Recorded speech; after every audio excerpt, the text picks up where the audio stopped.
I mean, All right. Burning Man, is also, you know, not that Yeah, but important. I was just thinking like you could burn an NFT to go. What? That's true. Yeah, Yeah, yeah, I I can know. see it. I can see it. Big thinker over here. All right, guys, welcome, welcome, welcome.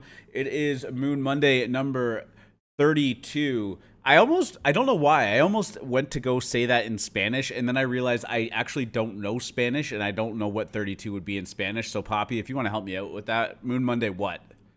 Uh, 32. There we go. Whatever you said. Moon Monday 32. It is September 12th.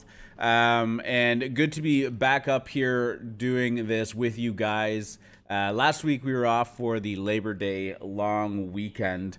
And it really does feel like the world is kind of coming back to life. Not only IRL, kids are gone back to school, people are kind of going back to work after their holidays and just, the time off and whatnot. But little bit of volume coming back in NFTs. It feels like, and also ETH going on a little bit of a run right before the merge. Now, whether or not that becomes a sell the news type event, I'm not here to tell you one way or another. I've had mixed feelings about it. At first, I kind of thought like when the ETH merge goes and happens well, what other good narratives are going to continue to propel it forward? Because if it's working as anticipated, then it's kind of like, oh, cool, great, now what?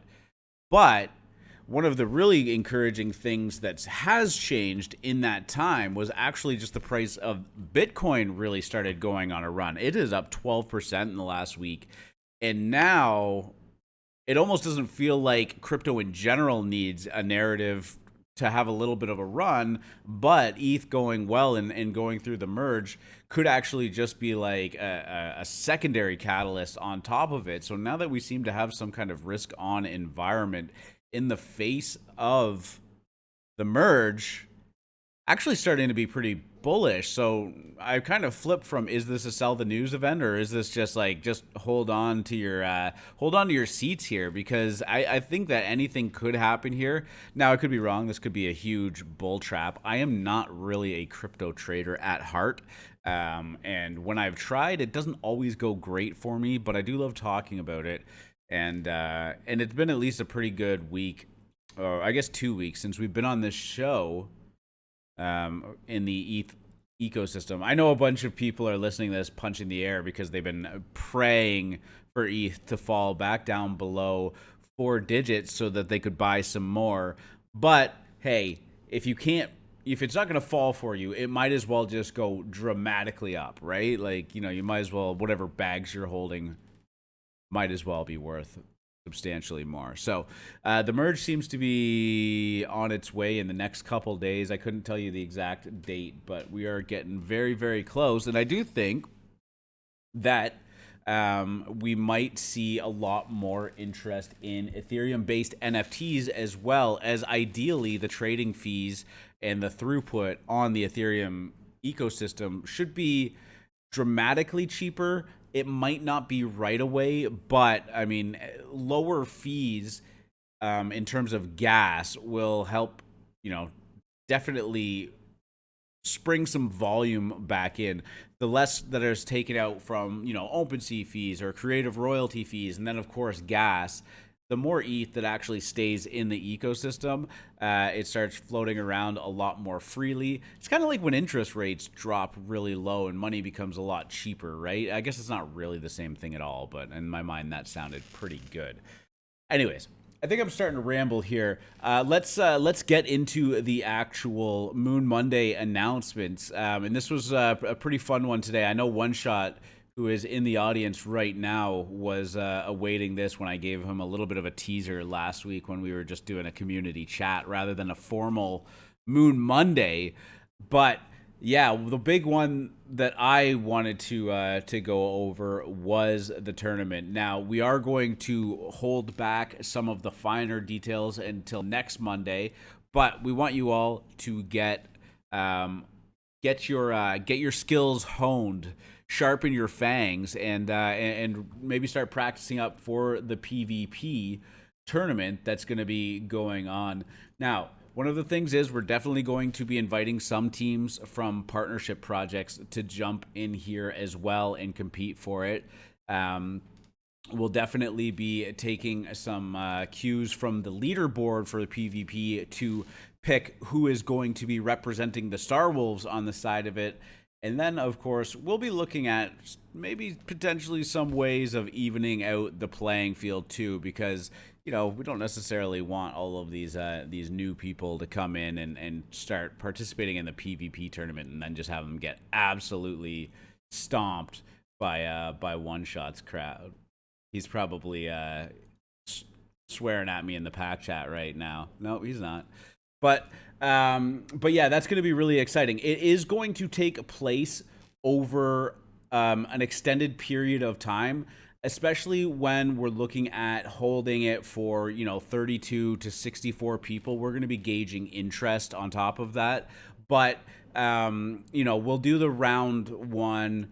That'll probably last a couple days because we're gonna have to be able to actually have a bunch of random people be able to schedule a match at a certain time, so that they can work well for them.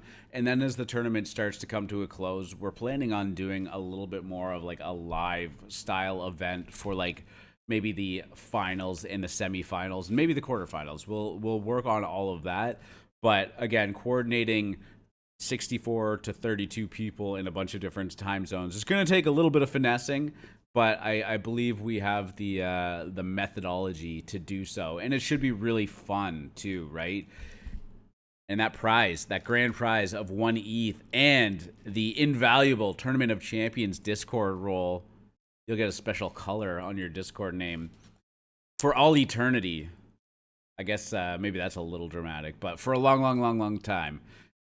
You'll be able to have a little bit of a Discord flex too, but it should be a lot of fun. I'm hoping to get the full 64 group of 64 people in there, and really get things going. And should be something to talk about, on Twitter for these communities, these partnership projects.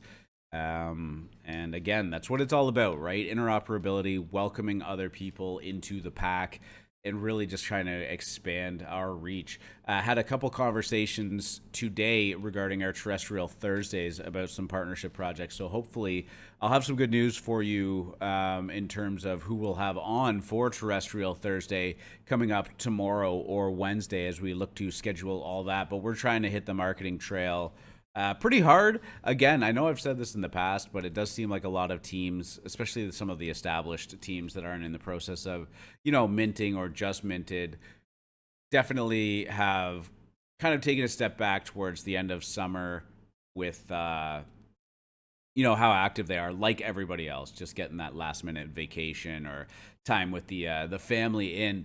One thing I will say, though, is running into a lot of these communities of projects that you've definitely heard of, and you go into there and you're like, damn, this Discord is actually like dead. Like, there's a lot of times the admins or the founders like have not spoken in that Discord in weeks and weeks, and it's actually really discouraging, especially for those holders, right? Because you would assume that they put some trust and some monetary value into holding these NFTs, and it is just like Deadsville in there. The other thing I will say too, and like this is kind of a hindsight thing, but for projects that actually do have a gated like general chat with the NFT holders, I do think it's a pretty weird thing to go into that Discord if you don't have an NFT and you try and go, hey guys, what's up? And it's just crickets. It's just pure crickets. So, thinking about having a pack chat, that was something that was originally discussed a lot at the beginning of Star Wolves, is why isn't there a holders only chat? Now, of course, we have the Genesis chat, which is a different story, but why isn't there a holders only chat?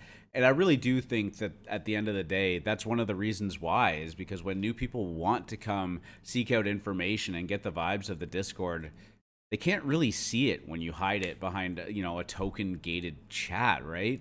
And for some of those projects, like I couldn't even really tell if there was action in the holders chat and I just couldn't see it, or if there was a holders chat at all and the project was just dead. So it's kind of just been like a fun retrospect to go around to these different communities and see which ones are still active, and which ones have really, really dried up. Because I can say, even just outside of Star Wolvez, if you are looking at collecting and purchasing NFTs for a bit of a longer hold, finding these projects that might be pretty low in floor price but still have a lot going on in a Discord, always something that's worth a look, right? Like it really should say something when there's a valuable community aspect to it, right? And that's one of the things that I still really, really love and admire about everybody in Star Wolvez.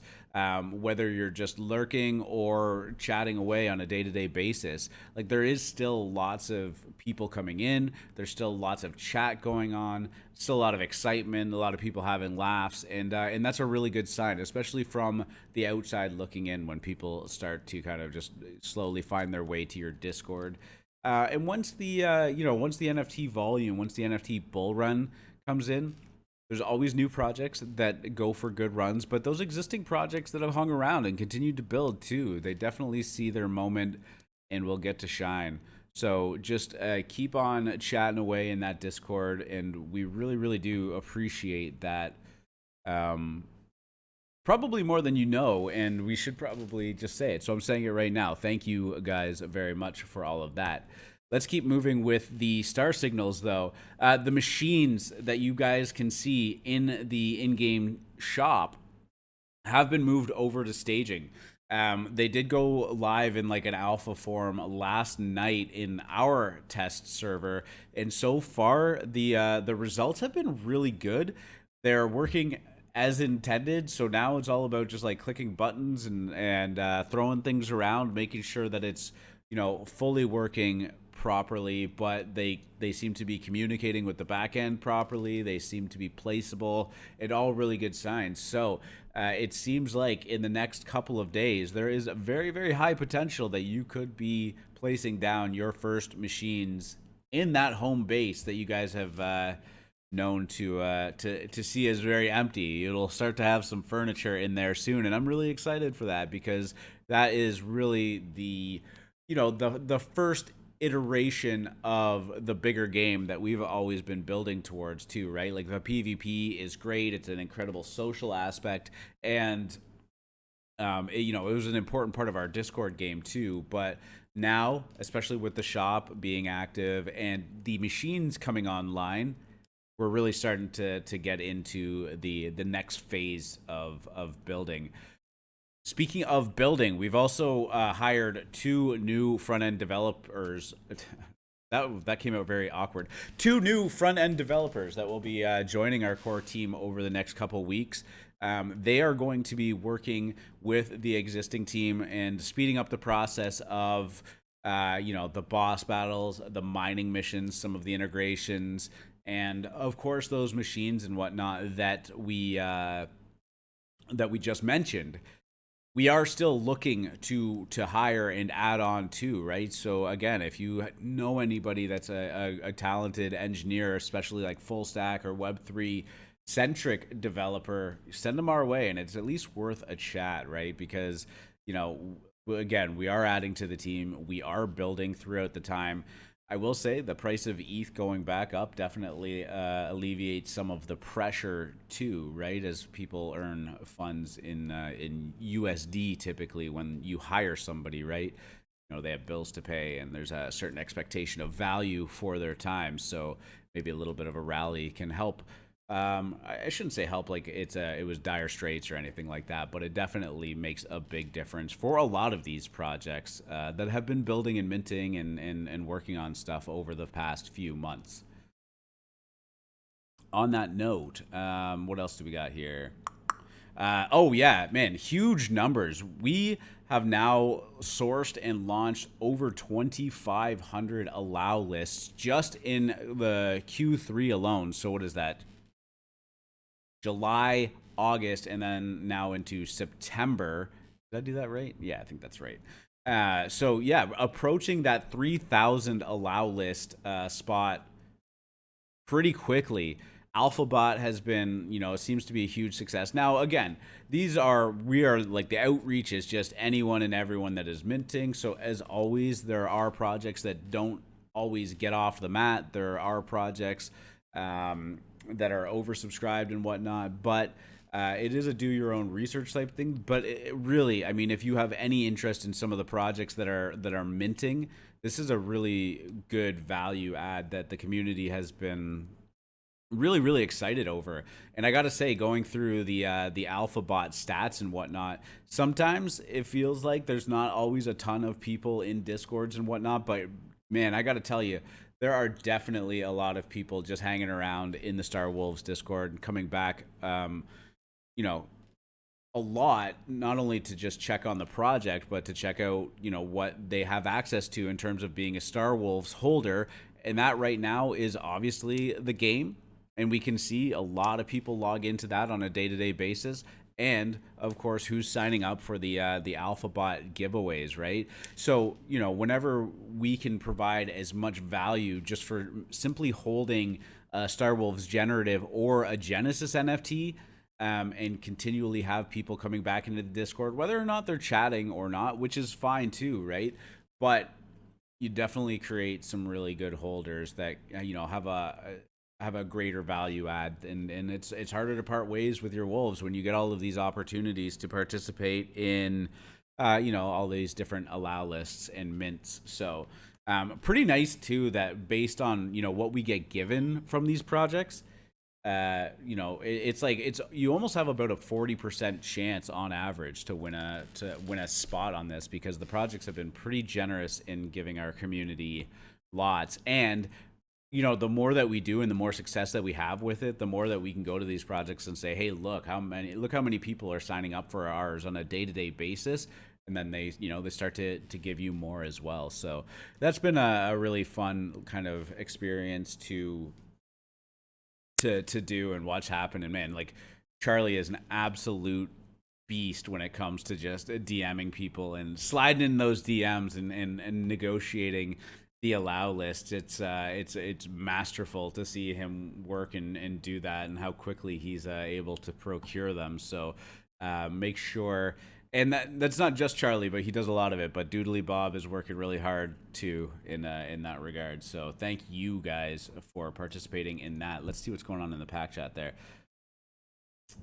One shot saying drop an ETH and you'll drop out. I'm assuming that's in reference to the tournament there. Yeah, you just want your roll. Yeah. What, a Genesis Wolf wasn't enough for you, I guess, eh? All right, let's get on to the final topic. Poppy, Dirty Milk, how you guys doing? Are you just hanging out there? Yeah. Oh, I just wanted to say. Yeah. Sorry, were you talking to me? No, I stepped away. I was petting my dog. Oh, I was just throwing you in the mix there, just saying hi, making sure you guys were good. Yeah, just hanging out, listening, online, working on some stuff. The Monday blues. The Monday blues. No Monday blues over here. I don't know if you asked me a specific question. I just heard my name and then clicked unmute real quick. I was in the middle of. If I said dollar store kids, I probably would have responded as well. I'll cry. All right, well, I don't need to bring that back to you. Okay, let's get back into the star signals with the final announcement there. The community bounty number 3. We are tasking the community with a Wolfadex? Wolfadex, yeah. Oh, like a Pokedex, right. So if you go and check out the link there, you will see the new community bounty, which is basically our version of the Pokédex. We are looking for someone that is able to build a pretty simple, basic web app or website that will index all of the Star Wolves and, as much interesting data as you can drum up. We'll, of course, set you in touch with some of our development team so that you have access to the APIs and all of that great stuff. But, we want the image, the NFT ID, the traits, the special abilities that we're adding into it, the rarity score, the in-game HP that is involved with that, and I can hook you up with the list of that as well. And then, of course, the looks rare, the OpenSea, and the the X2Y2 gem genie links and all of that stuff. And we really just want an in-game kind of way, an in-game link to be able to look up all of the different wolves that are in there, the different traits, be able to maybe even shop with them. But I think, the in-game HP is going to be something that's very important to people too, as they want to look up what they're getting in terms of the PvP battles. And of course, the HP will play more of a role in some of the other missions and whatnot as well. So that's going to be very important. And we're just looking forward to seeing what kind of talented people we have out there in the community that can build some web apps for us. Should be a pretty fun way to filter out like different traits. Like if you're looking for like a blob and a gun, I know you can do that all on OpenSea, but our goal is always to keep as much action and activity within the Star Wolvez ecosystem as possible. So if you're logged into the website, we want to be providing you with as much information and access from that website without having to, just scoot around to all of these different places. So this should be pretty fun. There's some design examples that Charlie has provided in the medium as well. You don't have to use them, but you can take them from inspiration if you want. And this should be really good.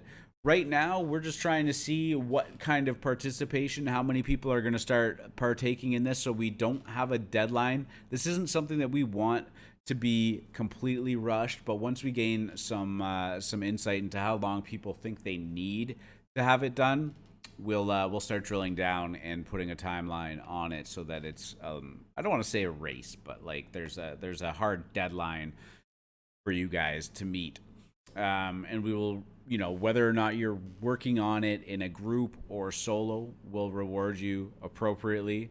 And then, of course, the final ETH reward will depend on the complexity and the quality of the execution, right?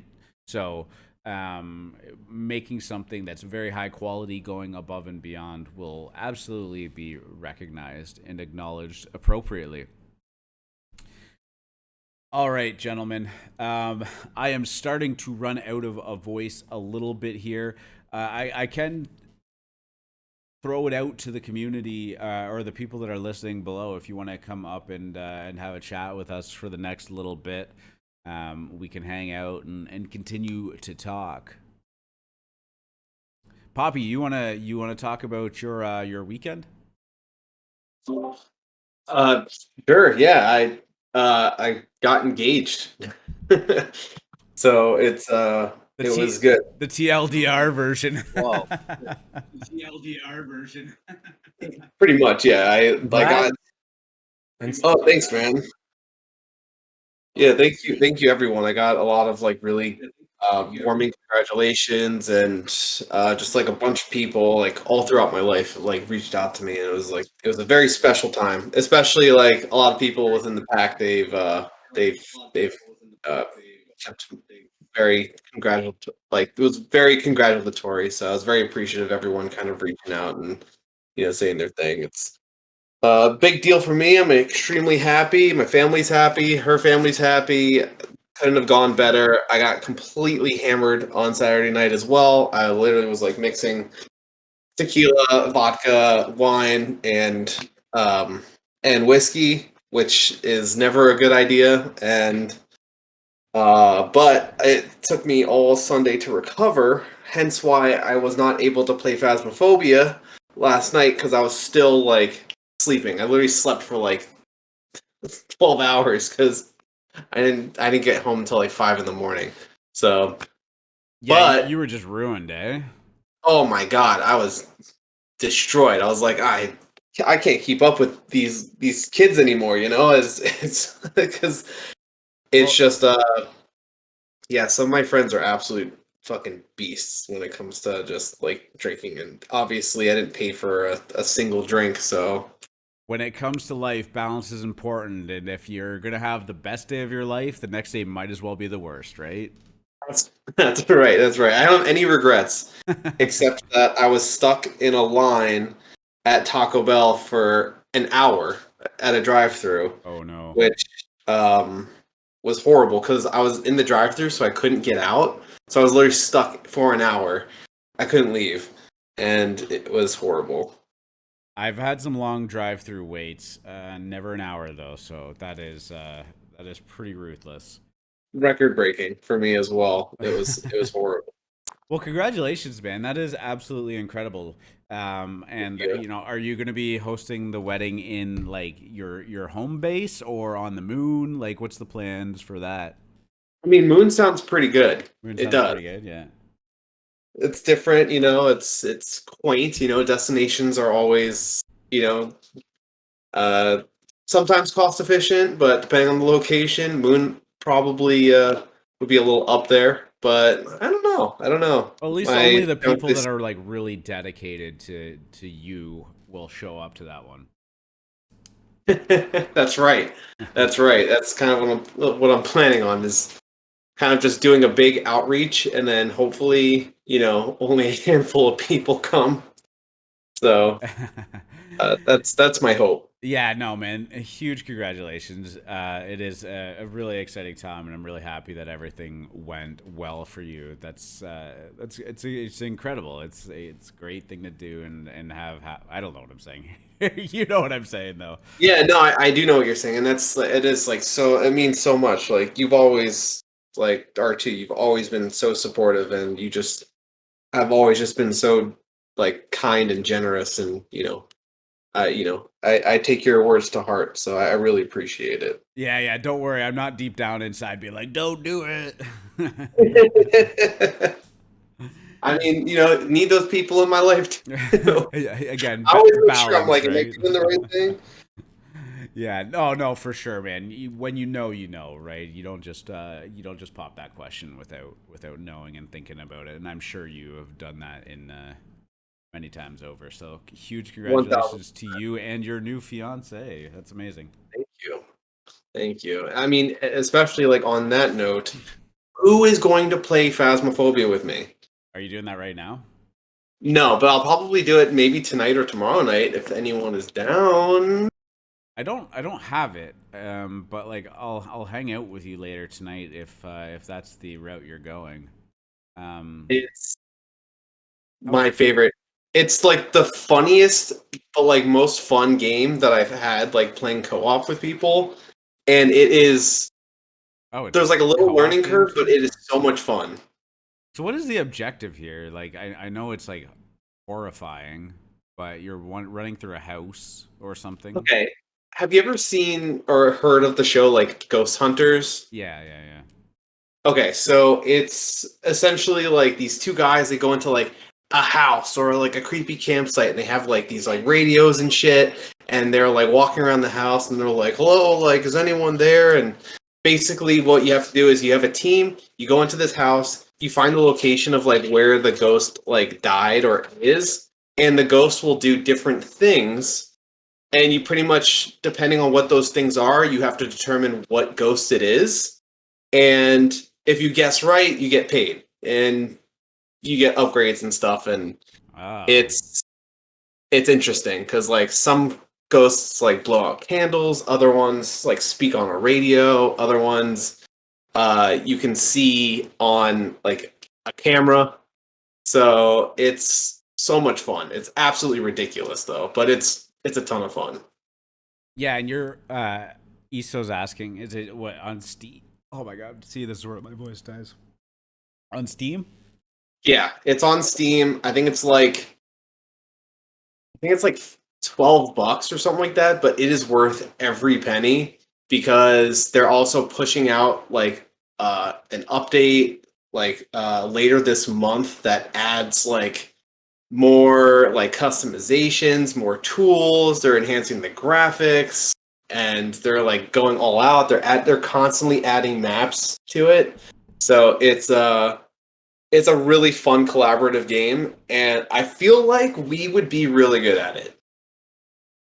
And like, is it scary? Yes. At times, it can be a little creepy. Playing by yourself, pretty damn creepy. But if you play with like four people, you can kind of like stick with each other, and you can kind of, you know, like help each other out and just like figuring it out. And you can kind of like increase the intensity of like how like the ghosts interact and stuff. So like, you know, if you're like, I'm going to this house, I'm figuring it out, I'm getting the fuck out, like there's options for that.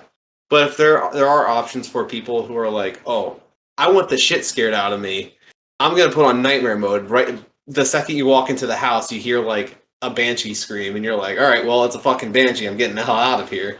So it varies.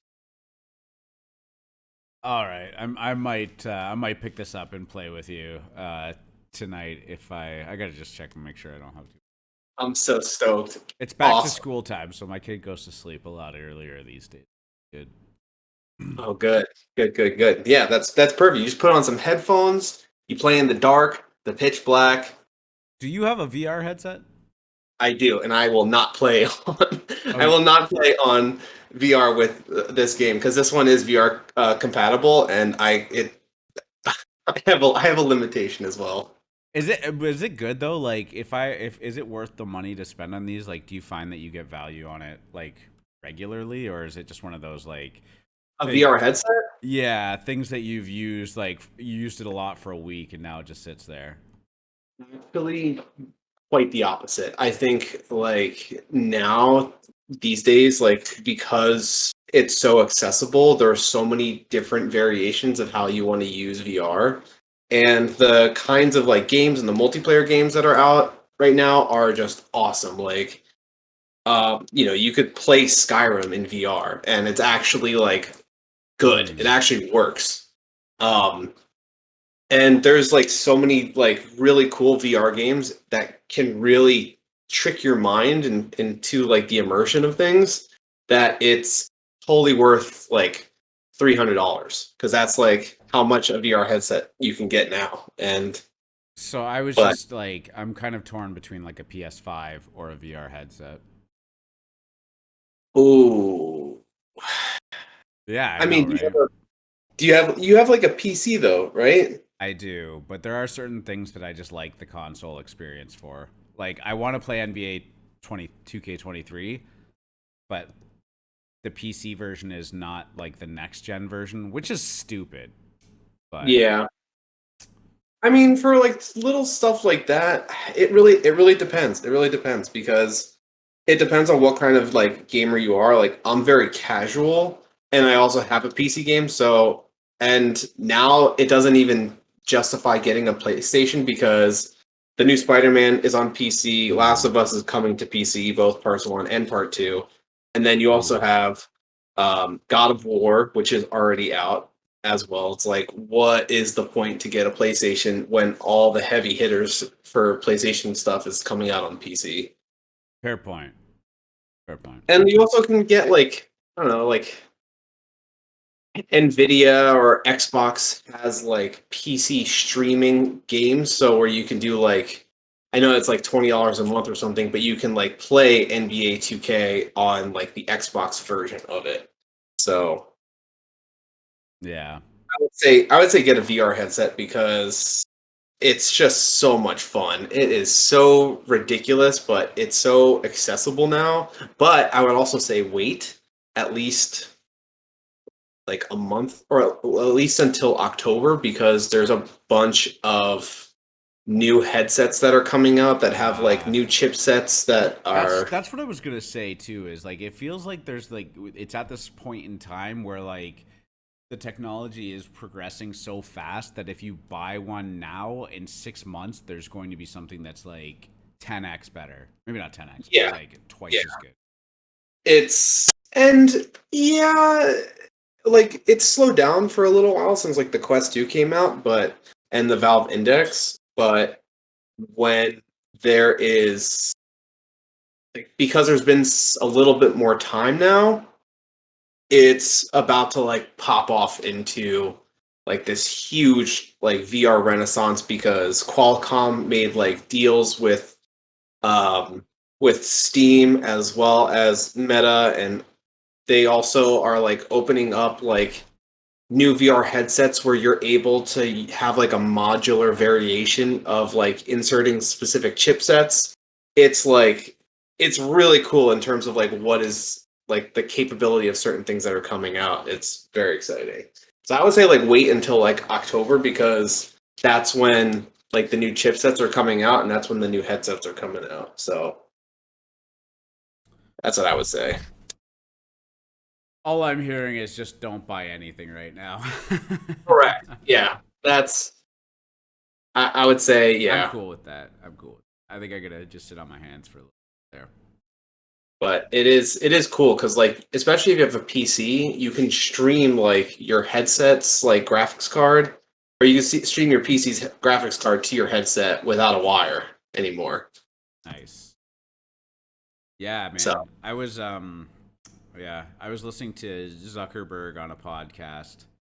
I can't remember which one it was, but it was actually really interesting hearing him talk about all of those. I think it was maybe it was Tim Ferriss. I don't know. Anyways, it was really interesting hearing him talking about the development and like the challenges of VR and like why you should be excited about VR over like some people draw it to like the 3D TV, and that was like all the rage for like 6 months, and then yeah, nobody gave a shit about them after, and like why it's different than that. And I totally agree, but yeah, I definitely don't think that it's going to be like one of those fads that's just like I don't think I don't think so either. I think although like Mark Zuckerberg's doing a huge gamble, and I think he's like way in over his head. I don't think it has like the exact potential as he makes it out to be, but I still think that it is like very, no, but you know, he's being a salesperson, right? You got to take everything to 11 when you're exactly. that, yeah. Yeah, that's a good point. But yeah, I mean, if it's a monetary problem, he's definitely going to have more than most to throw at it. Yeah, as well, especially he's just been losing a ton of money, but that's a whole other reason and a whole other conversation. All right, guys. I'm running out of steam here on the voice front, so I'm gonna wrap it up. Poppy, ping us in the chat if you're gonna hop on in a little bit with that. I'll at the very least watch and come hang out with you. Absolutely. But thank you all for tuning in, and glad to be back up here. We will be back, and I'll give you all the announcements or details for Terrestrial Thursday. Thank you all for tuning in. Thank you, Dirty Milk. Also, sorry, Dirty Milk, I muted you. I'll unmute you now because you had some echo going on. But thank you for hopping up here on stage with me, Poppy, and Dirty Milk. And yeah, we'll catch you in the Discord. Always a pleasure, guys. Always. No worries. It's a pleasure, guys. Always. Nice chatting.